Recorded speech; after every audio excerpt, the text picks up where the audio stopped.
Welcome back to another episode of War in Cali. In this episode, I'm going to detail an incident involving the Eastside Wilmas gang.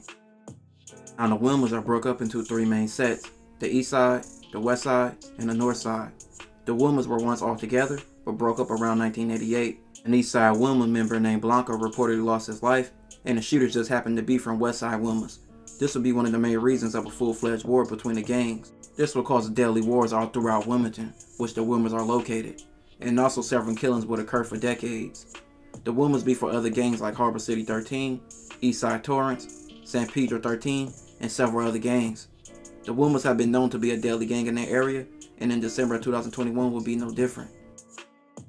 On December 6, 2021, a 12-year-old boy was sitting in a car with his 30-year-old stepmom and his little brother who was in the back seat after they just got picked up from school at Wilmington Park Elementary.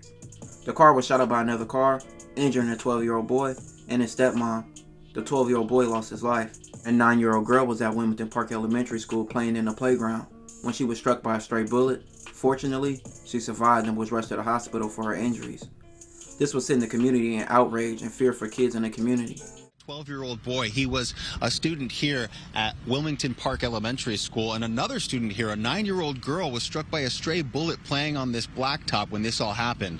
Take a look. This is his photo, a 4th grader here at Wilmington Park Elementary, Alexander Alvarado. He was fatally shot when at least 2 suspects in the area of Denny Street and Blinn Avenue opened fire on the SUV that he was sitting in back on December 6th. The driver, Alexander's stepmom, was also injured by the gunfire. She was able to drive away to a nearby intersection and call 911, where first responders were sent.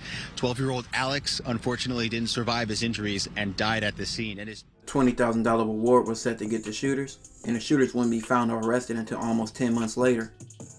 The shooters were 2 dudes from Eastside Wilmas. They will be arrested in September of 2022. They were cousins, and the shooters' names were Damien and Gabriel. Damien was arrested at his home, and Gabriel was arrested in a traffic stop. Gang members who come and go, they live amongst other community members who might be afraid to give us any information. So we received, many tips from the community as we followed up and tried to get more information and asked community members to participate in the process as witnesses. Most of them refused, and it's understandable. There's a fear. They have to live there. They got to continue being, amongst their neighborhood, and so that was the challenge. We recognized. With them just being arrested a few months back, it would probably be a while before they're convicted. But with the evidence of witnesses coming forth against them, it will likely be a life sentence. RIP to the young boy who lost his life.